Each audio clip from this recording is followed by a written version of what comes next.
하나님이 우리 인간사의 문제에 개입을 하실 때 그것도 참 자질구레해 보이는 그런 문제에 하나님이 개입하실 때 우리는 그걸 어떻게 이해해야 될 건가? 오늘 본문이 그런 본문입니다. 우리가 예수님을 믿고 난 후에는 진노든 심판이든 아니면 무서움이든 이런 모든 것들이 사실은 다 해결된다는 걸 말하는 거 아니겠습니까? 그래서 만약 다시 하나님이 도덕적인 문제를 가지고 우리에게 끄집어내어서 그런 것을 질책하기 시작하신다면 어쩌면 우리 입장에서는 은혜 이전의 시대로 다시 돌아가는, 율법의 시대로 돌아가는 그런 모습이 될 수 있다는 거죠. 하나님은 더 이상 정죄하지 않는다. 하나님이 송사하지 않는다. 그래서 우리가 왜 인간의 행위에 대해서 우리가 염려를 더 할 필요가 있느냐 하는 겁니다. 이것은 우리가 율법으로 돌아가는 것이 아니라는 거죠.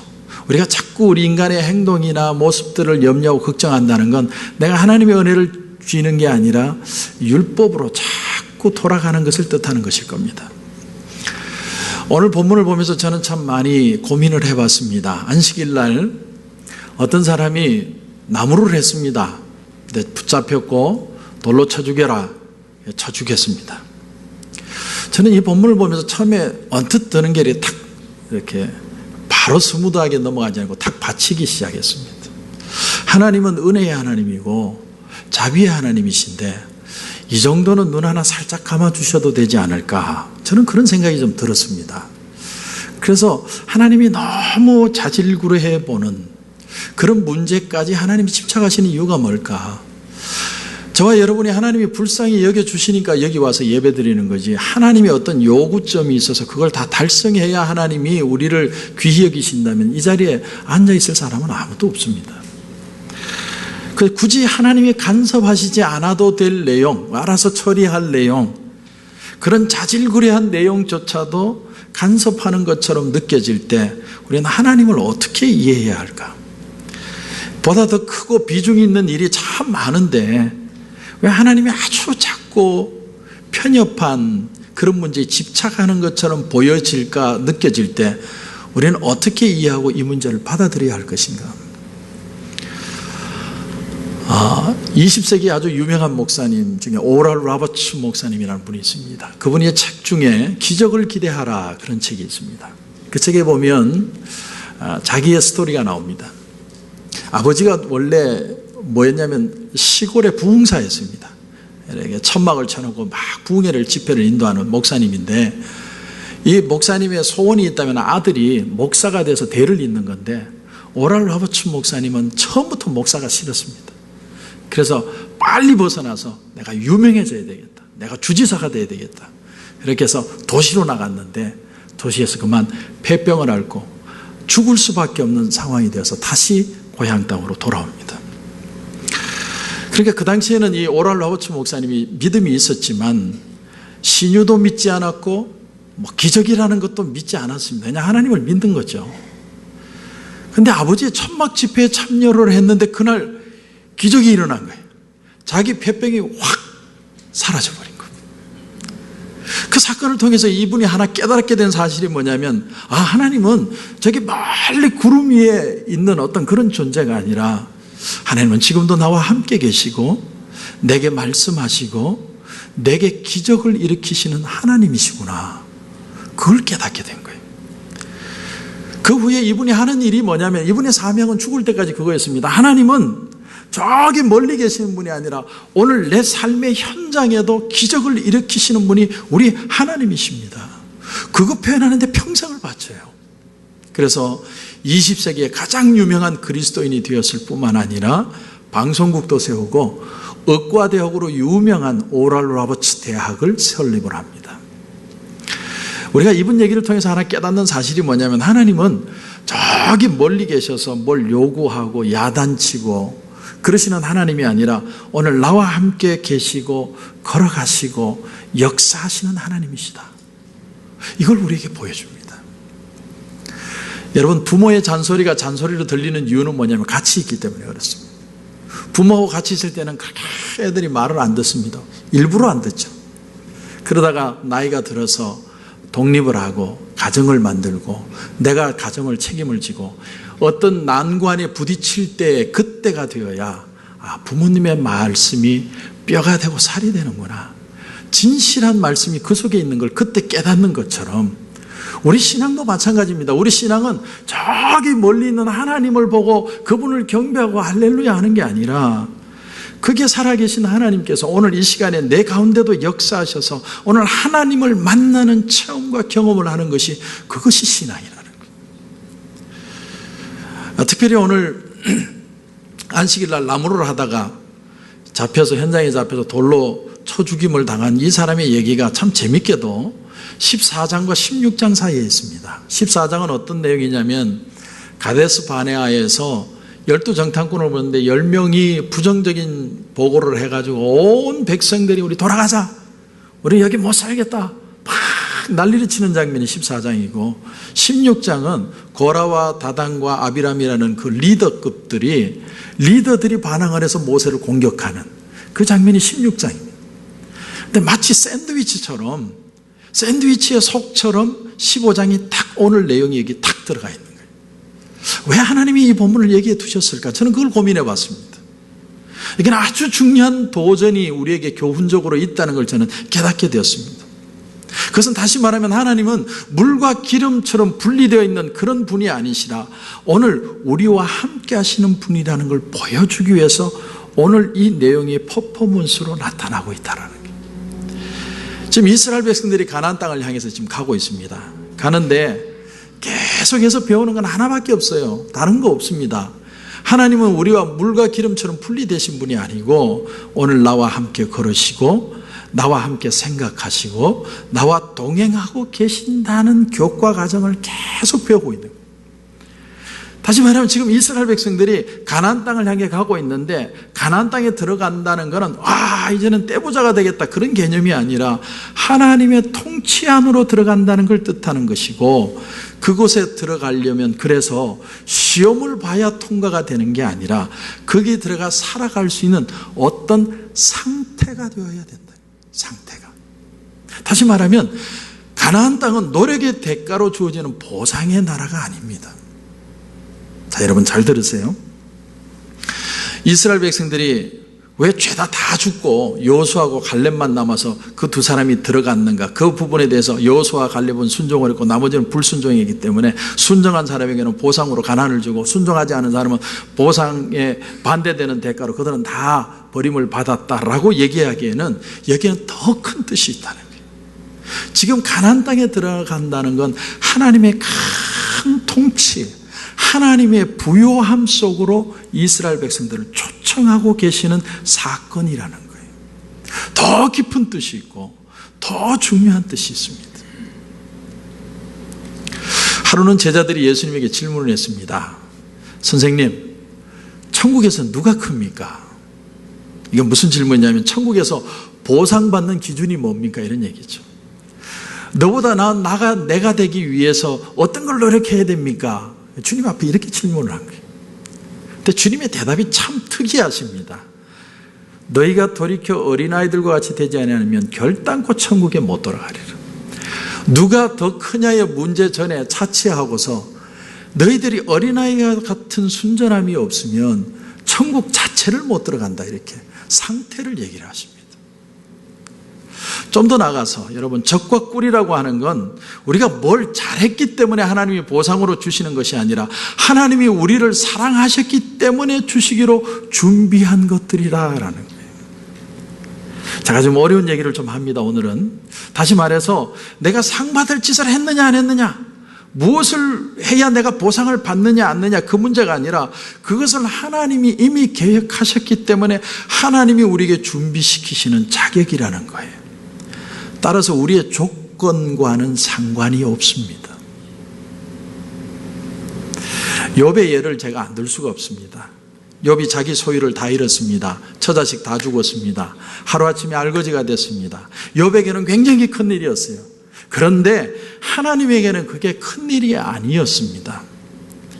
이후에 욥이 잃은 걸 하나님이 2배를 갚아주십니다. 그런데 그보다 더 중요한 건 주님을 직접 눈으로 목격하게 되죠. 욥에게는 굉장히 큰 일이었는데 하나님에게는 큰일이 아니었다. 여러분, 이게 중요합니다. 그럼 하나님이 뭘 보기를 원하시느냐? 욥이 이 모든 것을 잃은 후에 어떻게 행동하느냐? 하나님은 그걸 보기 원하셨습니다. 왜? 하나님은 회복할 수 있는 능력이 풍성하시기 때문에 회복이 문제가 아니라 하나님을 그러므로 얼마나 사랑하고 있느냐를 보기를 원하셨다는 거예요. 여러분, 내가 열심히 노력해서 얻을 수 있는 게 있고 얻을 수 없는 게 있습니다. 영어를 잘하는 거, 개인 따라서 수준차가 좀 있지만 열심히 하면 영어 잘할 수 있습니다. 근데 아무리 영어를 유창하게 해도 내가 백인이 될 수는 없습니다. 오늘날에 오바마 대통령이라는 흑인 대통령이 설 수 있는 그 포석을 깔았던 중요한 인물이 있다면 그는 아마 마르틴 루터 킹 목사님일 겁니다. 그분이 했던 연설이 있습니다. 흑인 사회에서 늘 이분이 하는 설교가 이런 내용이었다고 그래요. 여러분, 백인을 유혹하고 대항하지 마십시오. 우리들이 무시당하는 이유는 사실은 우리들 자신에게 있습니다. 우리가 우리를 무시하는 것을 없애야만 우리가 인격적인 대우를 받을 수 있습니다. 그러면 우리가 우리를 무시하는 게 뭡니까? 나는 흑인이기 때문에, 내가 흑인으로 태어나서 열등감을 가지고 있는 것이 우리가 우리를 무시하는 것입니다. 여러분, 피부 색깔이 까만 것은 하나님의 놀라운 축복입니다. 이 생각을 바꾸면 이 사회에서 하나님은 우리를 역사의 주인으로 삼아 주실 것입니다. 우리가 초등학교 때 배웠지 않았습니까? 까만색은 모든 색깔을 다 포용하기 때문에 까만색이고, 하얀색은 어떤 색이든 받아들일 수 없기 때문에 하얀색이라고 우리가 배우지 않았습니까? 그러면 우리 안에 모든 색깔을 포용할 수 있는 검은색을 가졌다는 것이 얼마나 하나님의 큰 축복입니까? 그래서 이 마르틴 루터 킹 목사님의 유명한 문장이 있죠. Black is beautiful. 가장 아름다운 색깔은 검은색이다. 그 자리에, 그 중심에 우리가 지금 서 있는데 왜 검정 색깔이 되었다는 걸 한탄하고 있느냐? 우리 자신이 우리 자신의 인격을 무시하며 살고 있는 것이다. 그래서 백인들의 환영을 마르틴 루터 킹 목사님이 받은 겁니다. 그리고 그는 또 몇 가지 문화적으로 증명을 합니다. 여러분 보십시오. 전 세계 모든 대통령들이 취임식할 때 무슨 색깔의 옷을 입습니까? 까만색이죠. 노란 양복 입고 나타나는 대통령이 없다는 거예요. 대통령이 취임식할 때 항상 나타나는 그 차, 세단은 무슨 색깔입니까? 까만색이죠. 빨간색 차를 타고 나타나는 대통령이 없습니다. 전 세계 모든 법관이 입는 예복이 무슨 색입니까? 까만색이죠. 왜 까만색입니까? 최고로 정의의 색깔이기 때문에 그렇습니다. 젊은 청년이 결혼할 때 입는 그 턱시도는 무슨 색깔입니까? 까만색이죠. 왜 까만색입니까? 그 까만색 속에는 최고의 사랑의 색깔이기 때문에 그렇습니다. 여러분, 장례식 갈 때 조객들의 예복이 까만색을 입습니다. 왜 까만색을 입습니까? 까만색은 최고의 경건의 색깔이기 때문에 그렇습니다. 여러분, black is beautiful. We are black. 마르틴 루터 킹 목사님이 그렇게 그들에게 도전을 했다는 거예요. 여러분 한번 생각해 보세요. 우리의 삶의 모든 가치는 무엇을 얼마나 취했느냐 못했냐의 문제가 아니라 오늘 나의 삶을 어떻게 이해하고 어떻게 받아들였느냐의 문제라는 거예요. 하나님이 지금 이걸 강조하시는 겁니다. 가데스 바네아에서도 반영을 하고, 또 16장에 가면 이스라엘의 리더들이 반영을 하고, 이런 수많은 인간의 끊임없는 야욕, 욕심을 보면서 내가 너희들에게 정말 가나안 땅을 주는 이유를 모르겠느냐? 하나님이 역설하시는 거예요. 왜 먹을 것을 주고 살집을 주고 내가 너희를 누리게 하는 줄 아느냐? 이것은 얼마나 애쓰면 내가 배고픔을 채우고 부유함을 가질 수 있느냐는 문제가 아니라 하나님이 이미 우리를 부르시고 채우시는 이 영적 배부름의 초청으로 너희들은 받아들일 수 없겠느냐는 거예요. 여러분, 이것을 가장 잘 이해했던 시인이 바로 다윗입니다. 다윗의 유명한 시편 23편 5절 6절에 보면 이런 말씀이 나옵니다. 주께서 내 원수의 목전에서 내게 상을 차려주시고 기름을 내 머리에 바르셨으니 내 잔이 넘치나이다. 내 평생의 선하심과 인자하심이 반드시 나를 따르리니 내가 여호와의 집에 영원히 거하리로다. 이 본문을 가지고요, 찰스 슬래밍이라는 사람이 팔레스타인의 노동 목동들의 습관이라는 책을 지었습니다. 그 책을 보면 굉장히 중요한 얘기를 하나 해줍니다. 이스라엘, 팔레스타인의 건기가 오면, 그러니까 비가 안 오는 그 시기죠. 건기가 되면 목동들은 양떼들을 이끌고 풀이 없으니까 어디로 가느냐 하면 저 산꼭대기로 간답니다. 그 산꼭대기는 눈이 덮여 있는데 그 산을 향해 올라간다는 거죠. 아무것도 먹을 게 없으니까. 그런데 그 산꼭대기로 올라가면서 어디를 지나가냐면 사망의 음침한 골짜기를 지나간답니다. 골짜기를 양떼들과 함께 지나가는 거예요. 목숨 걸고 가는 겁니다. 그렇게 목숨 걸고 가서 끝끝내 산꼭대기에 탁 이르면 그 눈 덮인 산에 눈이 녹아가지고 초원이, 너무나 파란 초원이 탁 눈앞에 나타나는 거예요. 그걸 메사라고 부릅니다. 메사. 그 메사를 보면 이 양들이 환장을 해가지고 그냥 그대로 달려들어서 풀을 뜯어먹으려고 하는데, 그때 목자가 지팡이를 가지고 탁 양을 막는다는 거죠. 양을 딱 막고 먼저 먹지 못하도록 딱 막습니다. 이유가 뭐냐? 그 메사라는 땅, 풀로 뒤덮인 땅 속에는 독사가 많답니다.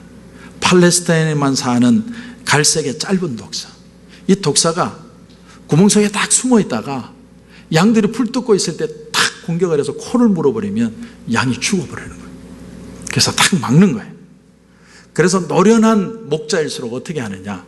그 메사 전체를 살핀답니다. 살피면서 구멍마다 기름을 붓습니다. 기름을 왜 붓느냐? 뱀이 기어가야 되는데 기름이 있으면 미끌미끌하니까 못 가잖아요. 그래서 기름을 싫어하는 거예요. 기름 냄새도 싫어하고. 그래서 구멍마다 다 기름을 붓는 거예요. 그러면 기름만 붓고 끝나는 게 아니라 양들에게도 기름을 붓는 거예요. 왜? 그래도 뱀이 공격할 수 있으니까 공격하지 못하도록 양에게도 기름을 가득 붓는 거예요. 오늘 말씀에 시편 23편 5절 6절에 원수의 목전에서 내 머리에 기름을 부으셨다는 표현은 바로 이 표현이에요. 우리 원수들이 지금 딱 눈앞에 다 있어요. 나를 죽이고 싶어하는 막 달려드는 원수들이 앞에 있는데 그 원수들 앞에서 하나님이 내게 기름을 부으시는데 넘치도록 부으셔서 풍성한 삶이 되도록 하나님이 식탁을 차려 주셨다. 그래서 시인이 고백하는 겁니다. 주님, 내 잔이 넘치나이다. 여러분, 이런 게 어떻게 우리가 노력을 해서 얻을 수 있다고 여러분 생각을 하십니까? 주님이 넘치도록 기름 부으시고 준비해 주신 자리이기 때문에 내 잔이 가득하고 넘칠 수 있게 된다는 사실입니다. 주님이 오늘도 이 자리로 여러분을 초청하신 줄 분명히 믿으시기 바랍니다. 그래서 주님이 요한복음 10장 10절에 보면 이런 유명한 말씀을 하셨습니다. 내가 온 것은 양으로 생명을 얻게 하고 더 풍성히 얻게 하려는 것이다. 여러분, 생명만 얻는 게 아닙니다. 구원만 얻는 게 아닙니다. 생명을 얻게 하고 그 다음이 중요합니다. 더 풍성한 축복을 주기 위해서 하나님이 우리를 초대해 주신다. 풍성이라는 단어, 영어로는 abundant라고 표현되는데 원어에 보면 파도가 끊임없이 밀려오는 걸 풍성으로 표현을 합니다. 너무너무 끝없이 밀려와서 그 풍성함이 가득 넘치는 그 은혜로 저와 여러분을 초대하고 계신다는 거예요. 하나님이 저와 여러분을 그 풍성한 식탁으로 초대한 줄 분명히 믿으시기 바랍니다. 따라서 여러분, 하나님의 관심사는 우리의 관심사하고 틀립니다. 우리는요, 돈을 잃든 건강을 잃든 괴로운 일을 당하고 그러면 막 낙심을 하고 어쩔 줄 몰라하고 염려하고 아이고 이러다 내가 죽겠다 그러는데 하나님은 그런 것 때문에 별로 염려하시지 않습니다. 하나님의 관심사는 그 후에 우리가 어떻게 행동했느냐, 그걸 지켜보기 원합니다. 왜냐하면 하나님은 이 모든 것을 채우고도 남음이 있는 풍성함을 가지신 분이 하나님이시기 때문에. 성경에 보면 믿음이 없이는 하나님을 기쁘시게 할 수 없다는 표현이 나옵니다. 하나님을 기쁘시게 한다는 표현이 성경에 별로 나오지 않는데 그 표현 중에 하나가 믿음이 없이는 하나님을 기쁘시게 할 수 없다는 표현을 보니까 무엇이 하나님을 기쁘시게 할 수 있느냐를 우리가 가늠할 수 있습니다. 여러분, 천국은요, 순정한 보상으로 가는 곳이 아닙니다. 선악을 분별하지 못하는 순전한 아이들이 가는 곳입니다. 하나님이 주시려고 하는 곳입니다. 적과 꿀이 흐르기 때문에 부유한 땅이 아니라 하나님이 통치하시는 곳이기 때문에 적과 꿀이 당연히 흐를 수밖에 없다라는 사실. 다시 말하면 천국은 우리의 순종과 하나님을 향한 열심과 어렸던 우리 인간의 보상의 업적의 보상으로 주어지는 게 아니라 거기는 하나님이 다스리는 곳, 하나님이 주인이신 곳, 그래서 적과 꿀이 흐를 수밖에 없는 곳이 하나님의 나라.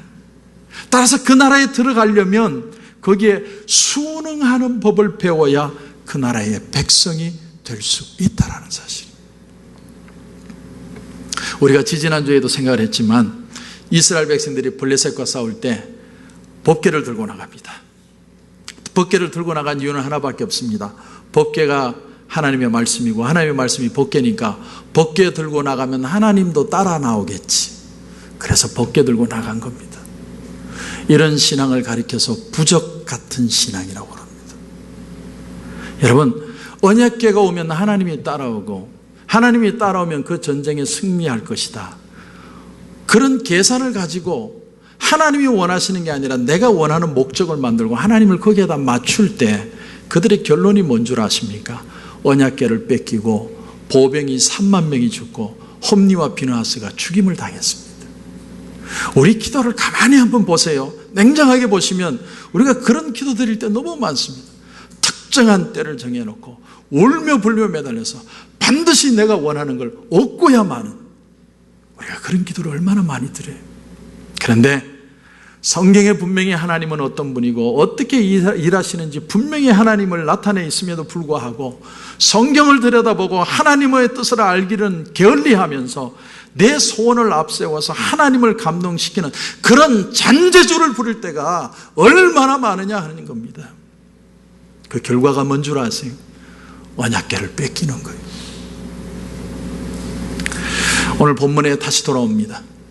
안식일에 나무하는 사람 32절 이하부터 보면 이스라엘 자손이 광야에 거류할 때에 안식일에 어떤 사람이 나무하는 것을 발견한지라 그 나무하는 자를 발견한 자들이 그를 모세와 아론과 온 회중 앞으로 끌어왔으나 어떻게 처치할는지 지시하심을 받지 못한 거로 가두었더니. 우리는 흔히 생각하기를 야, 하나님 나무 좀 했다고 이렇게 죽일 수가 있느냐. 제가 성지순례를 가봤더니 광야가 정말 광야입니다. 나무 한 그루 서 있기가 힘든 광야. 그런데 지금 이 본문을 연상해 보면 이스라엘 백성들이 200만이 어떤 나무 많은 지역에 도착을 한 거예요. 땔감으로 쓸 수 있는 나무를 전부 다 봤습니다. 200만 명이. 그런데 나무를 못 하는 겁니다. 왜? 안식일이기 때문에. 그런데 한 사람이 용기를 가지고 과감하게 가서 나무를 해서 땔감을 만든 거예요. 그래서 끌려가서 돌로 쳐서 죽임을 당했습니다. 우리가 여기서 이해가 안 되는 대목이 이겁니다. 왜 안식일 날 나무하는 게 죽일죄냐는. 우리가 주일날 예배도 드리고 마켓도 갈 수 있지 않느냐는. 주일날 마켓 갔다고 쳐 죽인다면 이 자리에 앉아있을 사람이 과연 몇 사람이나 있을 것 같아요. 우리가 노력으로 안 된다는 걸 하나님이 아시지 않느냐. 그런데 그렇게 철저하고 잔인하게 하나님이 보복할 수 있느냐는 거예요. 여러분, 여기에 우리 신앙의 실존적인 고민이 있습니다. 우리가 꼭 주일날 과자를 사 먹어야 되느냐 마느냐, 주일날은 오후 12시까지, 오전 12시까지냐, 아니면 주일날 예배 마치고 나면 그 다음 월요일이냐, 이런 문제를 넘어서서 보다 더 본질적인 안식일에 대한 개념을 우리가 가질 필요가 있겠다라는 거예요. 오늘 이 사람의 가장 큰 죄가 뭐냐면 이 사람은 고의적으로 안식일을 깨트린 사람입니다. 이스라엘 백성들에게 안식일의 개념이 뭔지를 여러분 아실 필요가 있습니다. 이스라엘 백성들은 400년 동안 노예로 살았습니다.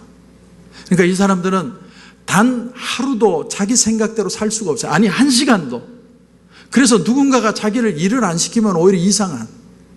제가 군대 가서 군에 살면서 두들겨 맞는데 어느 날 밤은 안 두들겨 패길래 잠이 안 왔습니다. 잠이. 맞아야 잠이 오는데 때리지를 않으니까 불안해서 잠을 못 자는 거예요. 쉴 새 없이 일해야 되고 쉴 새 없이 노동해야 되고 내 생각은 전혀 가지고 살지 못하는 게 노예입니다. 근데 하나님이 10가지 재앙을 통해서 홍해를 건너게 하시면서 기적을 통해서 하나님이 뭘 주셨냐면 하나님의 백성으로서의 자유를 주신 거예요. 그리고 안식일을 제정한 겁니다. 다시 말하면 안식일을 제정한 것은 단지 쉬라는 의미 정도가 아니라 너희들은 인생 더 이상 노예가 아니라 하나님의 자유인들이 되었다는 하나님의 선포라는 거예요.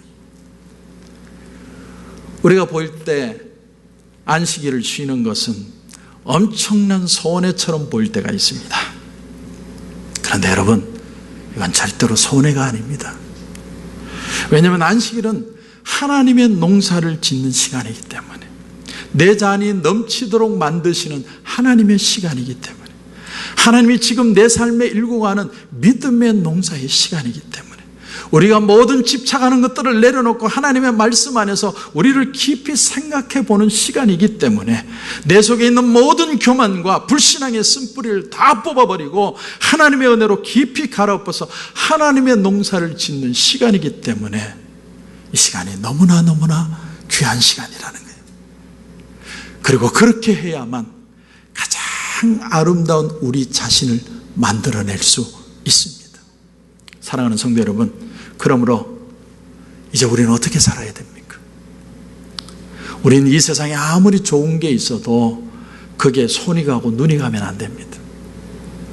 오늘 우리에게 가장 중요한 작업은 뭐냐면 우리가 하나님 앞에서 가장 아름다운 나 자신의 모습을 먼저 만들어내는 작업을 해야 됩니다. 왜냐하면 하나님은 이것만 되면 나머지는 다 채울 수 있는 능력이 있으신 분이시기 때문에. 할렐루야.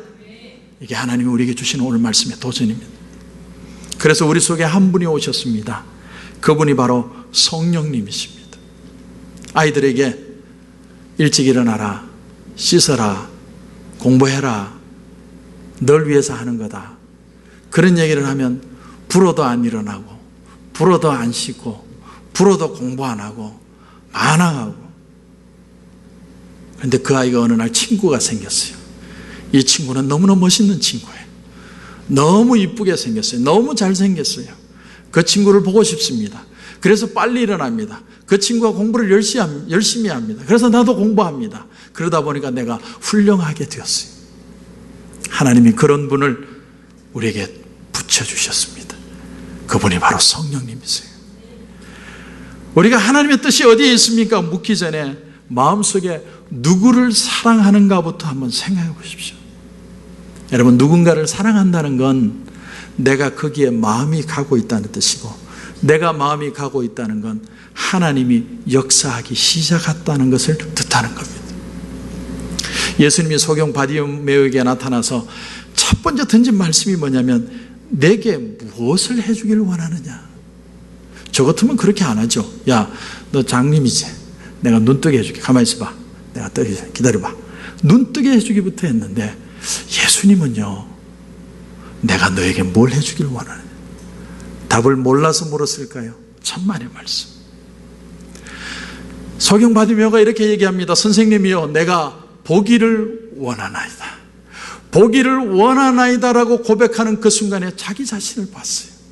아무것도 보지 못하고 처절한 상처 속에 사는 자신을 보면서 내가 지금 볼 수 있는 값어치 있는 존재라는 걸 깨닫기 시작한 거예요. 그리고 주님 앞에 고백합니다. 주님, 나 보고 싶습니다. 내가 그렇게 가치 있는 존재라는 걸 주님 발견하게 되게 한 것을 감사합니다. 주님, 나를 구해 주시옵소서. 그때 주님이 말씀하세요. 가라, 네 믿음이 너를 구원하였느니라. 여러분, 믿음이 어디 있습니까? 믿음이 뭘 통해서 나타납니까? 바디메오의 소원을 통해서 나타났어요. 그 소원 속에 믿음이 담겨져 있는 거예요. 하나님이 오늘도 우리에게 찾아오셔서 우리의 삶의 모든 구석구석에 찾을 수 있는 소원들을 두셨어요. 하나님의 사랑을 심어 놓으셨습니다. 이 사랑을 깨닫기만 하면 됩니다. 내가 하나님 앞에 있다는 것만 알게 되면 하나님의 역사는 그 다음에 반드시 오게 되어 있다라는 거예요. 하나님의 사랑을 여러분은 경험하고 계십니까?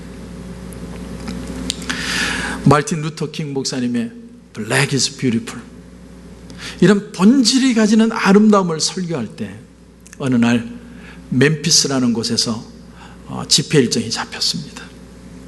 이런 위대한 설교가들은요, 자기가 그냥 아무렇게나 설교를 하는 게 아니라 밑에 참모가 있습니다. 참모가 의견을 제시하죠. 선생님, 목사님, 이번에는 이렇게 주제를 가지고 설교를 가면 좋겠습니다. 그러면 그렇게 하겠습니다. 목사님, 이번에는 절대로 이 주제에서 벗어나지 마시고 이 말씀만 계속해 나가시고 마지막에는 가스펠송을 꼭 불러주십시오. 그러면 우리가 다 따라하겠습니다. 그렇게 하죠. 그런데 그 멤피스 집회를 준비하다가 그만 이 마르틴 루터 킹 목사님이 암살을 당합니다. 그렇게 해서 급작스럽게 돌아가시는 바람에 그날 불러야 했던 그 찬양이 유명해졌어요. 그 찬양, 우리가 너무나 잘 아는 찬양, 우리 같이 한번 불러볼까요?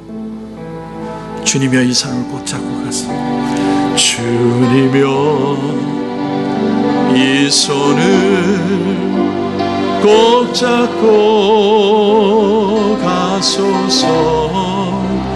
약하고 피곤한 이 몸을 폭풍우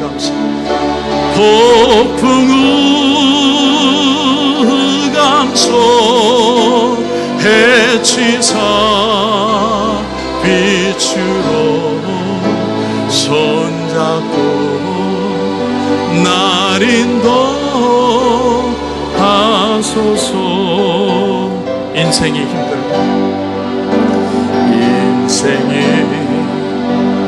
힘들고 고난이 겹칠 때 주님여 날 도와 주소서. 외치는 이 소리 귀 기울여 우리 시사 손잡고 날 인도하. 우리 마지막으로 한 번 더 큰 목소리로 고백합니다. 외치는 이 소리, 외치는 이 소리 귀 기울이시사 손잡고 날 인도하소서.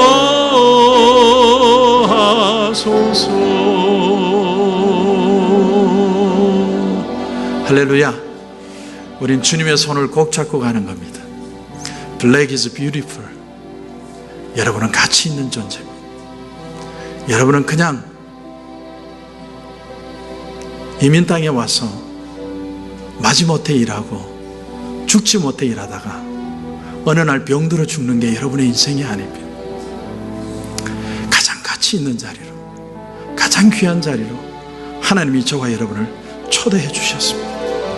내 인생이 외롭고 고난 가운데 있는 것 같아도 주님은 오늘도 그 은혜의 풍요함으로 저와 여러분을 부르고 계십니다. 나와 같이 갈 수 있겠느냐? 내가 오늘 너와 함께 하리라. 네 믿음이 너를 구원하였느니라. 이 말씀이 여러분의 마음에 확신이 되어서 믿음으로 다시 한번 일어서는 저와 여러분이 되시기를 주님의 이름으로 축원합니다.